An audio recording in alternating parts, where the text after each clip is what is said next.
Good morning.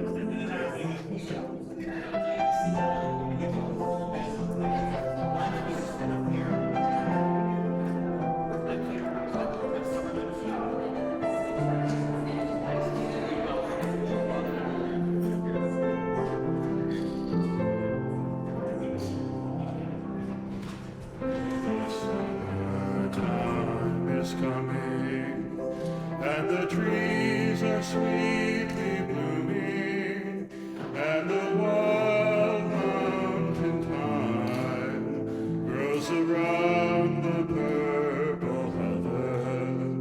Will you go, lassie, go? And we'll all go together to pull wild mountain thyme all around the blooming heather. Will you go, lassie, go? I will build my love a tower near yon pure crystal fountain, and on it I will build all the flowers of the mountain. Will you go, lassie, go? And we'll all go together to pluck wild mountain thyme all around the blooming heather. Will you go, lassie, go? If my true love he were gone, I would surely find another where the wild mountain thyme grows around the blooming heather. Will you go, laddie, go? And we'll all go together to pluck wild mountain thyme all around the blooming heather. Will you go, laddie,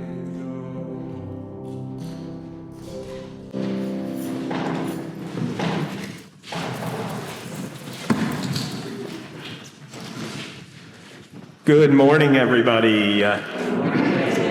My name is Justin Wilson. I use he, him pronouns, and as the Congregational Life Coordinator, it is my pleasure to welcome you to this service at the First Universalist Church of Rochester. If you are here for the first time this morning, we especially welcome you. There is a visitor's form on the back of your order of service that you can fill out, or you can click the link in the chat. Please fill this out so we can offer you a welcome beyond what we can here this morning, and so you can stay up to date as to what's happening here at the church. Just a couple quick notes.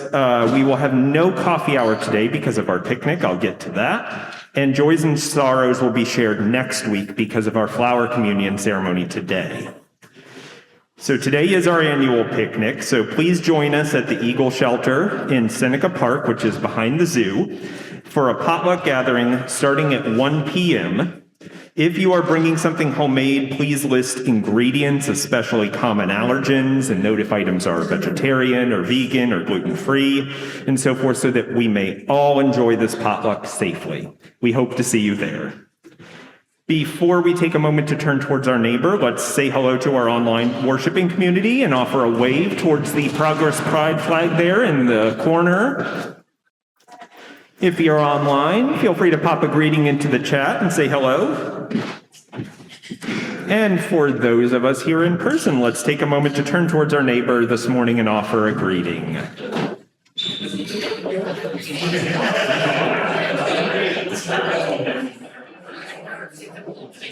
Good morning. Good morning, everyone. Good morning, everyone. We are so cheerful today. Do you want to just do this all morning? We could. I'm Reverend Eileen, and I have a couple extra announcements to make before we sing our first hymn. I promise they are exciting ones. I want to introduce you, or for many of you, reintroduce you to Reverend Peter House, who's with us this morning. Reverend Peter, as you can tell by all the claps, is a beloved summer minister here at First Universalist. He is going to begin his 20th summer ministry this year. So at the beginning of July, next week, we will worship with the sermon from the General Assembly worship, which is happening this morning, but will take like 3 hours. So we're going to just take the sermon from that next week, call it enough. And then after that, in July, we'll have Reverend Peter with us most Sundays through July and August. And so if you want to say good morning to Reverend Peter today, that would be great if you already know him and love him, or if this is going to be your first time meeting him. I also want to introduce, for anybody who missed it in the annual meeting or the annual reports, not you. You carefully paid attention. But just in case anybody missed it, we are going to have a ministerial intern next year. This congregation gracefully put aside an internship fund years ago, and we are welcoming a ministerial intern. Megan Garvey will be joining us in August. Megan, they comes to us as a fourth-year seminarian at Meadville Lombard Theological School, also with 15 years of clinical social work experience. They're a convert to Unitarian Universalism since living in the Midwest as a queer young adult. And Megan identifies her theology as equal parts choir nerd, heretical Christian, and radical hospitality superfan. So I think they'll fit right in here. Yes, we have a choir. Megan knows. But it is good to reaffirm. We do have a choir. Born and raised here in Rochester and a longtime member over at First Unitarian, Megan does not have adequate words to describe how excited she is to learn and grow in our community over the next 2 years. And we are also very excited. So welcome, Megan, and welcome back, Reverend Peter. And would you, whether you're here in person or joining us from home, rise in your body and spirit and sing together our opening hymn, number 396, I Know This Rose Will Open.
It's a beautiful day. Beautiful to see you all here. My name is Dolores DeLumba, and my pronouns are she, her. My middle name is Winifred, and that's important because it's the name of my aunt, Winnie, who was my caretaker and my babysitter, even though she was only 7 years older than I am. I idolized her and thought she was the smartest, prettiest young woman I'd ever seen. I thought she looked a lot like Lena Horne. Now, most of you are much too young to know who Lena Horne is, but she was a movie star in the 40s and beyond. So what Winnie had to say, I took very seriously. As long as I can remember, she used to say, "Send me no flowers when I die. I want flowers when I'm alive and can enjoy them." She was ill in her late 80s, early 90s when those words came back to me. She had always been an active, vital, fiercely independent, but now she found herself confined to her apartment, dependent on the care of others. And she did not like being dependent at all.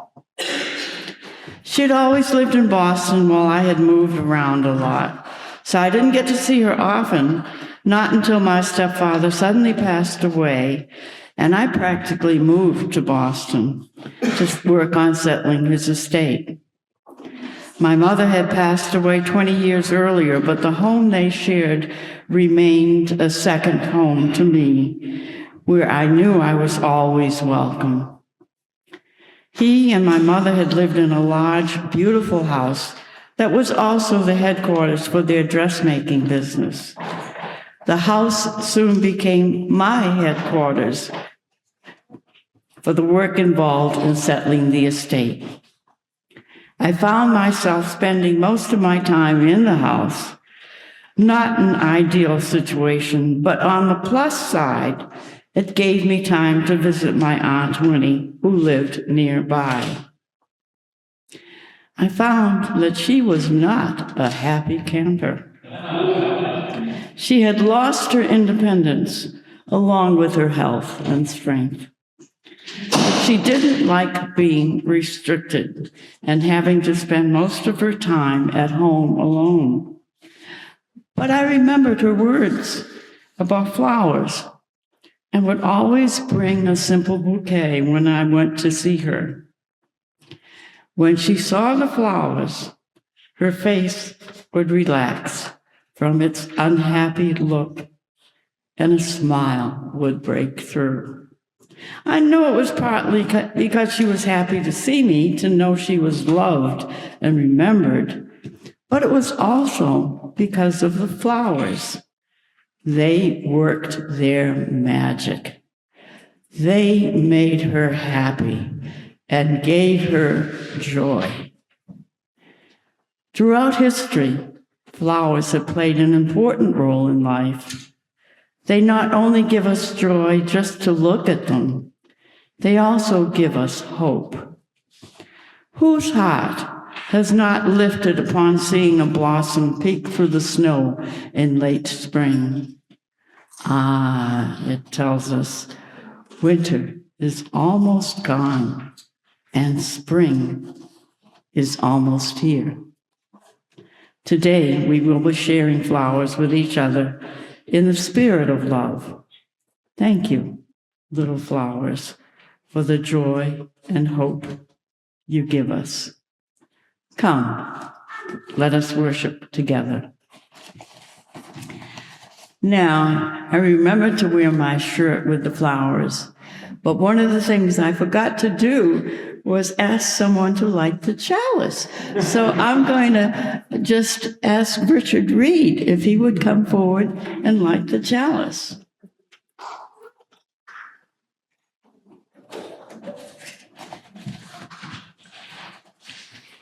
As Richard comes forward to light our chalice at First Universalist, and you light a chalice in your own homes, please join me in our chalice lighting words spoken in unison.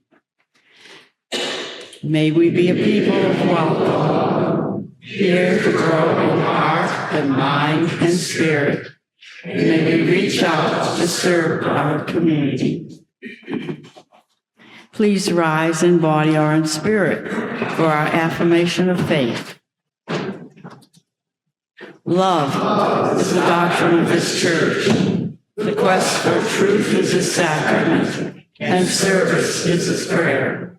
To dwell together in peace, to seek knowledge in freedom, to serve humanity in fellowship, to the end that all souls shall grow to harmony with the source and meaning of life, thus to be covenant with each other and with all. Thank you.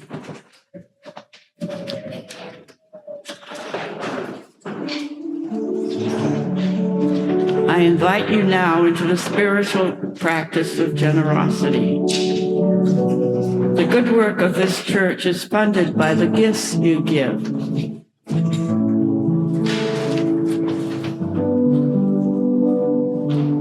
Part of that good work is the ministry of a group. This group, once a month, we share our offering with a community organization. This month, our shared plate goes to our community bikes. Our community bikes collects, repairs, and distributes bicycles and offers bike education free of charge to children and adults in Rochester, New York, improving lives one bike at a time. Thank you very much. Please place your offering in the offering basket or give online by scanning the QR code on the laminated sheet in your pew. This is also a great time to place visitors' forms in the offering basket. For folks online, please click the link in the chat. That's kind of a link, click the link. Okay. To give to our partner organization. Thank you for your generosity. This morning's offering will now be gratefully received.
Oliver's working on it. There we go. Look how fast he works.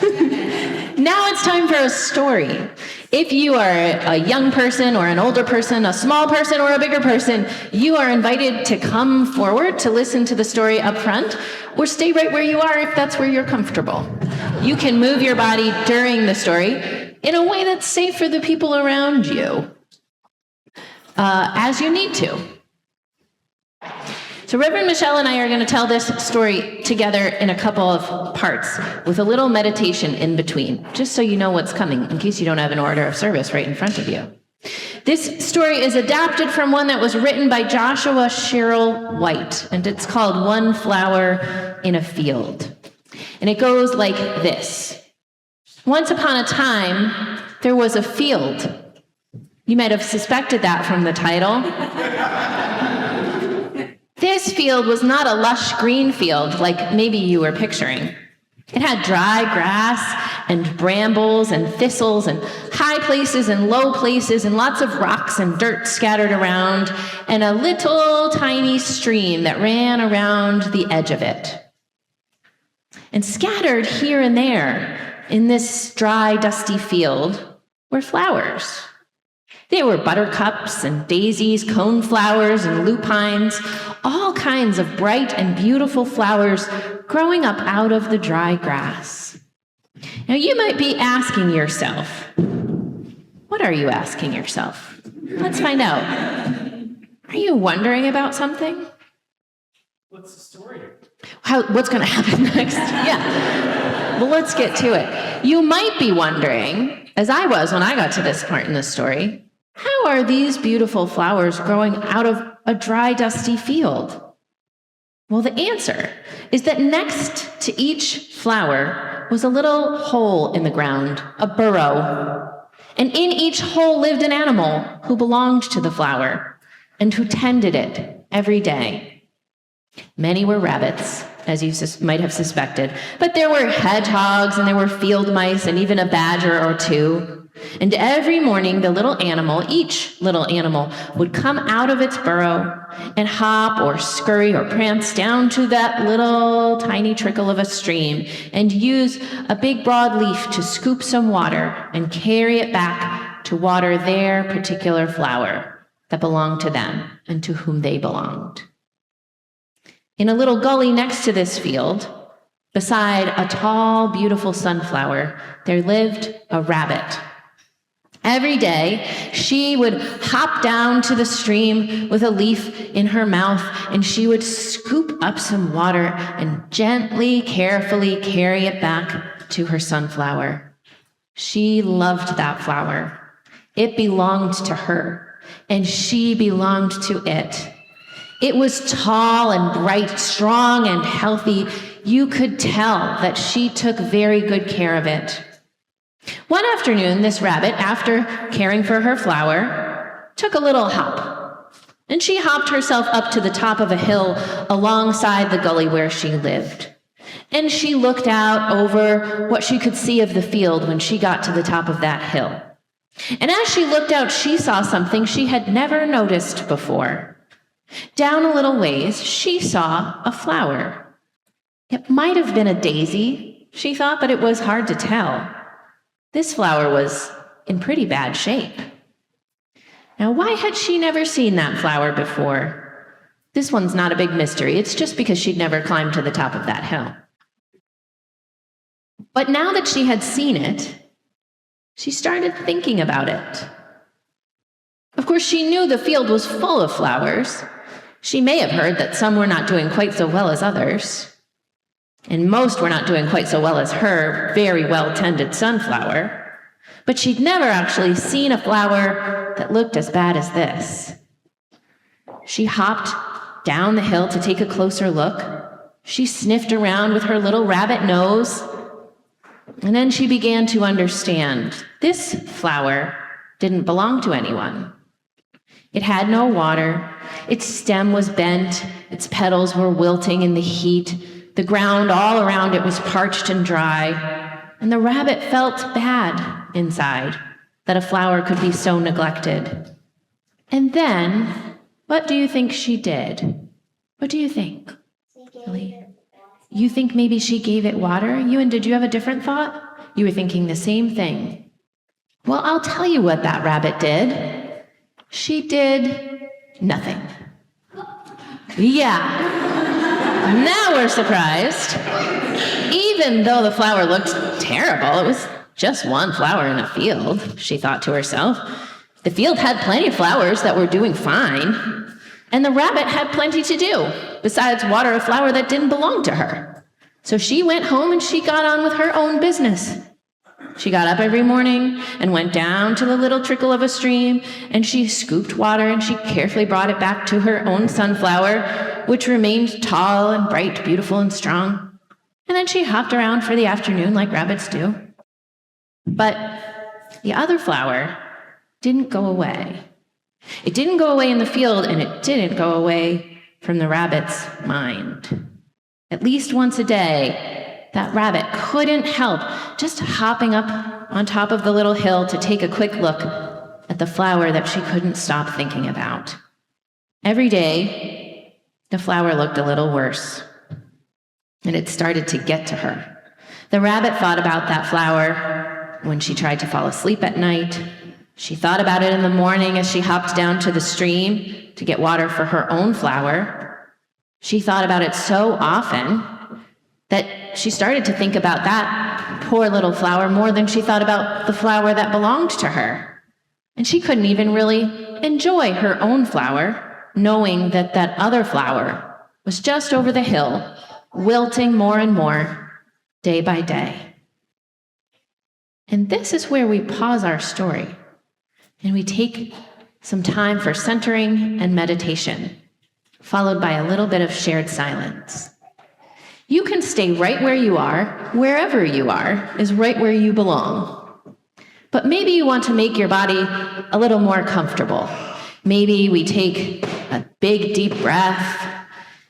Maybe we sink in to the way that we're sitting and we feel held and supported by the floor or the blanket or the pew or your home or this good church that surrounds us.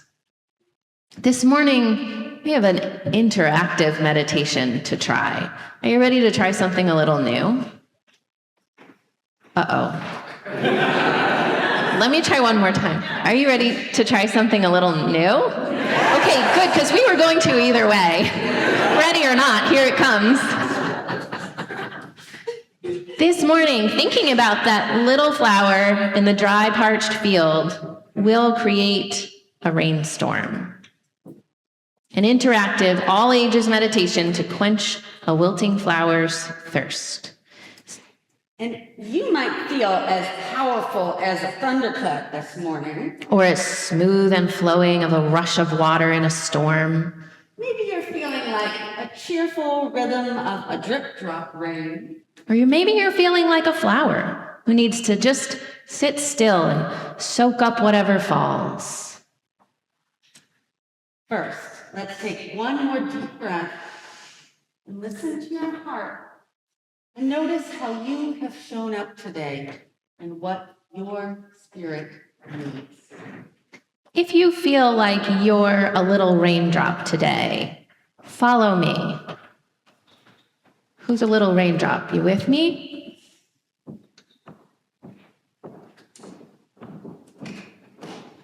Some drips are dropping. Keep it up, raindrops. If you're called to be a heavier rain, we can begin by rubbing our palms together.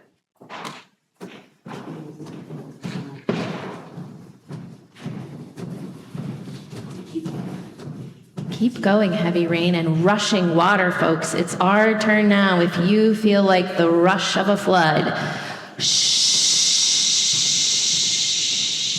Yes, keep going. And then give you some thunderclaps if you're feeling it today.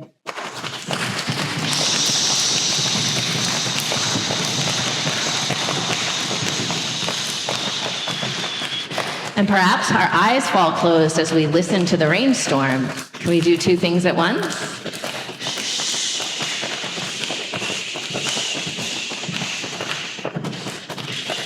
And now the thunder fades. And then the rush of water stops. And even the rain stops falling. And the little raindrops dry out. And we sit in silence for a moment.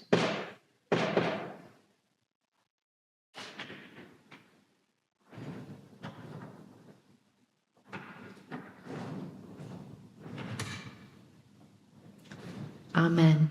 Blessed be, and may it be so.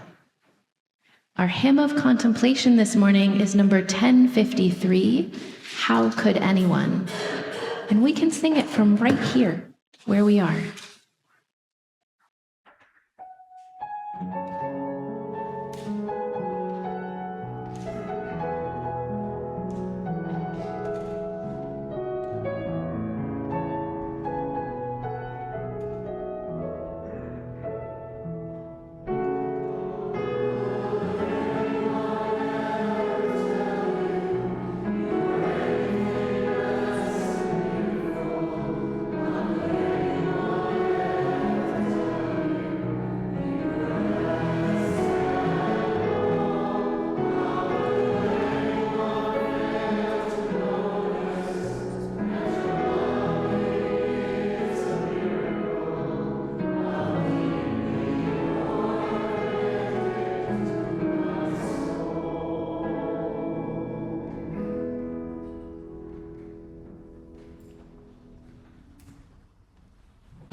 Now you may wonder, like me, why didn't that rabbit just go over and water the flower? After all, it was not that far away. It was just the other side of the hill. The stream had plenty of water. The rabbit had plenty of time. Well, that's a good question. The rabbit thought about it all the time. And the time she's thinking about it, she comes in there many times over. She's thinking about making extra trips to the stream to get some water for that flower. But then she thinks, well, you don't just march up in front of someone else's yard and water their flower without asking, do you? What if that flower is someone else's to water? They might yell at me. Or something. And she'd think, what if the flower likes to be dried up and droopy? That's possible, isn't it? Or she'd think, aren't there animals who are supposed to go around and help out flowers whose animals don't water them? I should leave it to them, right? With all these questions swirling in her mind, the rabbit went about her business, taking care of her sunflower every day and trying not to think about the other flower. But it kept bothering her, especially at night. It was kind of irritating, actually.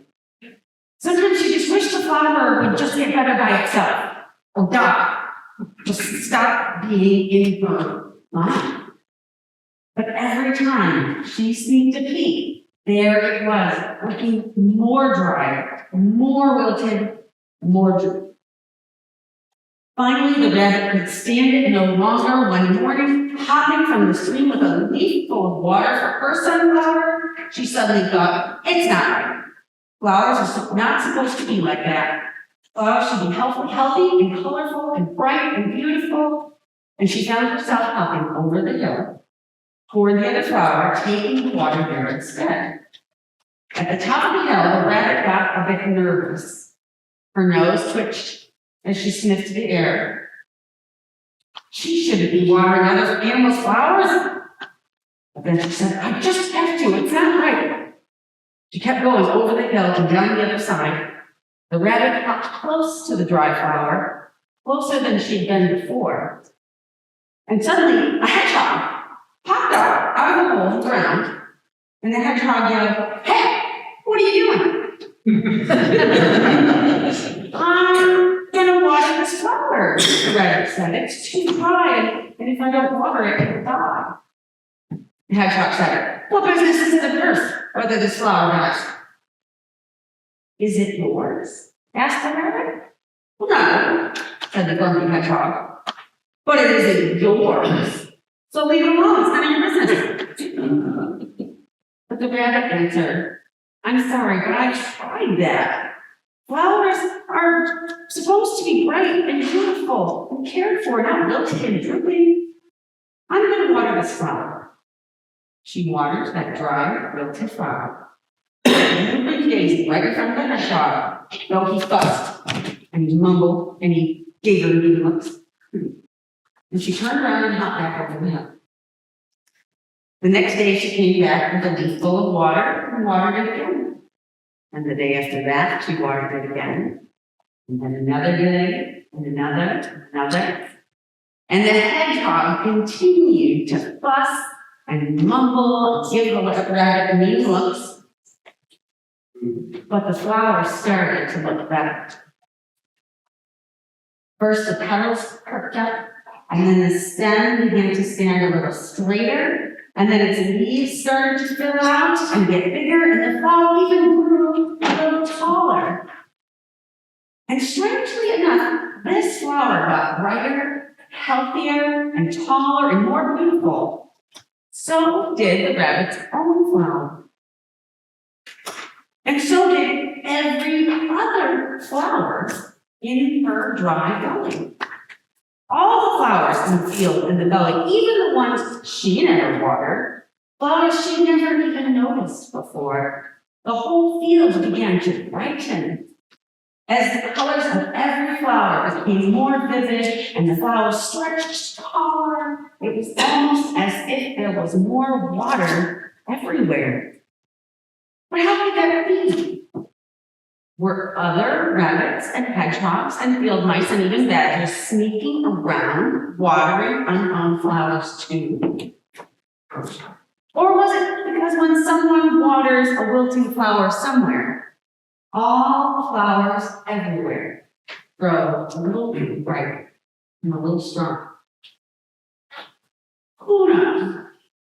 Maybe you and I will have to try and see. That is the end of our story. But I'm going to invite you to stay right where you are and learn about what we're going to do next, a unique Unitarian Universalist tradition. Yes. I want to ask, have you ever had the feeling of being noticed and claimed the way the little flower in our story was? Like, has someone ever realized just who you are and what you need in that moment and made it their problem? Anybody ever had that feeling? A lot of heads nodding.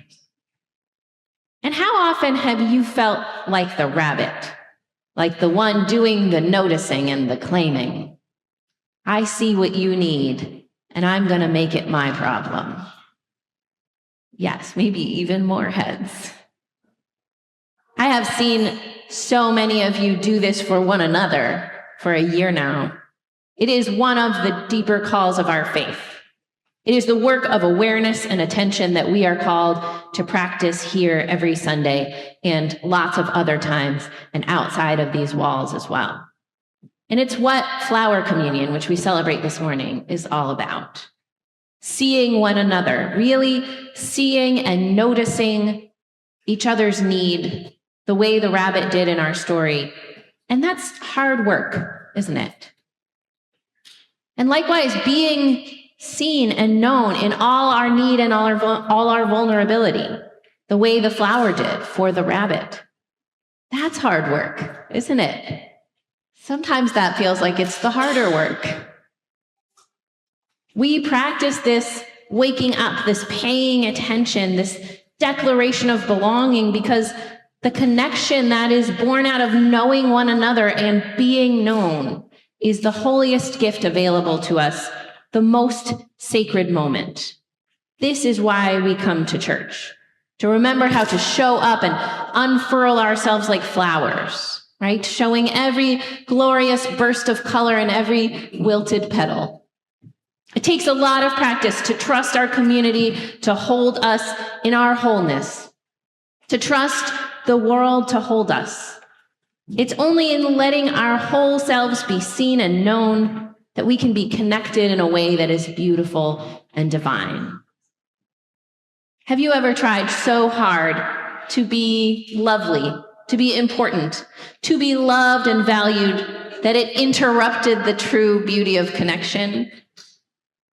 A little like tentative head nods? Yeah, maybe. When we protect ourselves by trying to be the smartest, or be the best dressed, or be in charge, or be the most liked, or to be in control in some way, we get pulled inward like a wilting plant, or like the hard round seeds that haven't gotten the chance to become who they could be. When we can be brave like a flower, which is also vulnerable, open to the sun, exposing all our softness and all our loveliness, we get the experience of being known and knowing one another. Does anybody know the name Norbert Chopik? A lot of grown-ups, and Reverend Michelle. Norbert Chopik is the man who started this ritual that we do this morning and that we do every morning every summer at the beginning of summer. He started the tradition of flower communion in the Unitarian Church of Czechoslovakia. Any idea where that is? It's not a country anymore. It is on the edge between Western and Eastern Europe and now split into two different countries. He started it there because there were so many different people in his congregation where he was a minister with an enormous diversity of beliefs. They believed in all kinds of different things and an enormous diversity of backgrounds. They came from all different types of houses and different places. And he decided they needed a ritual to symbolize the coming together of all those differences and the claiming of one another anyway. So I invite you to participate in this 103-year-old ritual this morning. But first, let's take a look around and notice who is here. Here and on Zoom, I invite you to look at who is gathered. Breathe in, friends. Know one another and be known. You are right where you belong. Take in the beauty of everyone gathered here, showing up just as we are with all our gifts and all our needs, with all our joys and all our sorrows. And then, as you feel moved, starting first with our children, I invite you to come forward and choose a flower that you did not bring. If you did not bring any flowers, there are enough.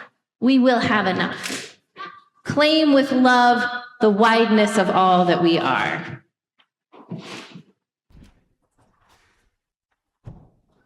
Yes, you can choose it. And then you go back to Dad, okay?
Friends, may we all be as vulnerable and open as a flower. May we see one another in all that openness and say, yes, you belong to me, and I belong to you. And now would you rise in body or in spirit here or at home and sing together our closing hymn, number 76, For the Flowers That Bloom About Our Feet.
I invite you to remain standing if you already are as Dolores extinguishes our chalice flame this morning.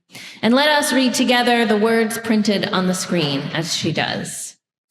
We extinguish this flame, but keep its light in our hearts with its message of love and justice, taking it outside these walls to the world we live in until we are together again.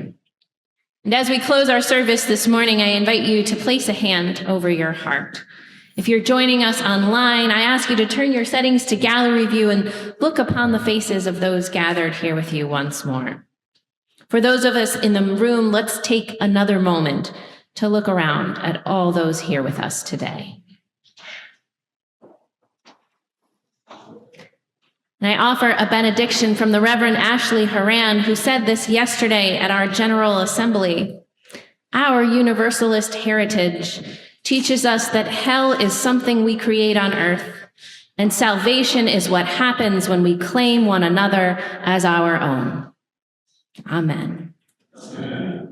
There is no coffee hour today, as you heard, but we hope you all will join us from now until 3 p.m. at the Eagle Shelter at Seneca Park for our annual church picnic. I hope to see you there.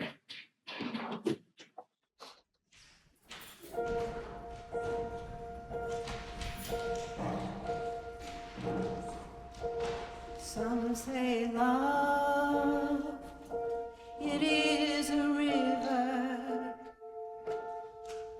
that drowns the tender reed.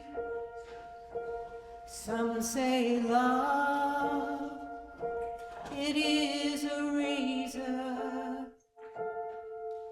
that leaves the soul to bleed. Some say love, it is a hunger, an endless aching need. I say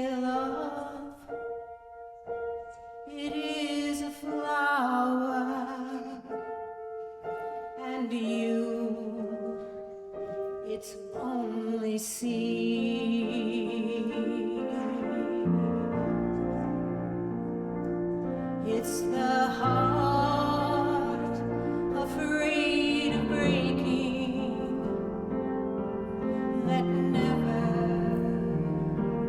learns to dance. It's the dream afraid of waking that never takes a chance. It's the one who won't be taking, who cannot seem to give, and the soul afraid of dying that never learns to live.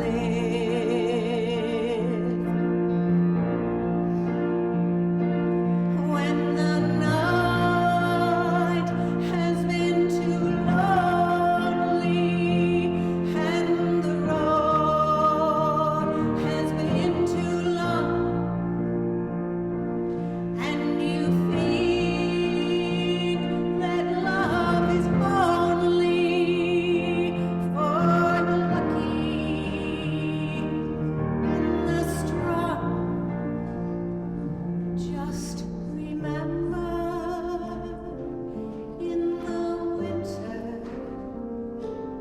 far beneath the bitter snows, lies a seed that with the sun